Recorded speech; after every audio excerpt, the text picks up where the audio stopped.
খুব ভালো করে দেখে বলুন তো এটা কি?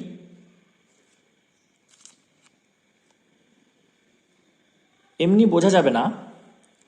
এবার দেখুন, আমি এর তলায় একটা কাগজ দিচ্ছি, সাদা কাগজ। দেখুন, এবারে পরিষ্কার হচ্ছে, দর্শনের একটি শাখা হিসেবে অধিবিদ্যা আলোচনা করো। অর্থাৎ এটা একটা টুকলি। কি আশ্চর্য টেকনিক আপনি দেখুন। আজ একটি অনার্সের পরীক্ষায় আমাদের এক কলিগ দেখছে একটি ছাত্রী এটি টুকছে, বেঞ্চে চিটিয়ে রেখেছে। এবার বেঞ্চের কালারের সঙ্গে এই কালারটা ম্যাচ করে যাচ্ছে, ফলে সাধারণত নজরে না পড়াটাই স্বাভাবিক। তাহলে কীরকম টেকনোলজি আস্তে আস্তে আসছে, মানে আমাদের রীতিমতো এবারে ট্রেনিংয়ে পাঠাতে হবে যে কত ধরনের টুকলি হতে পারে। এইরকম টুকলি হতে পারে সেটা আমাদের কোনো আন্দাজ ছিল না।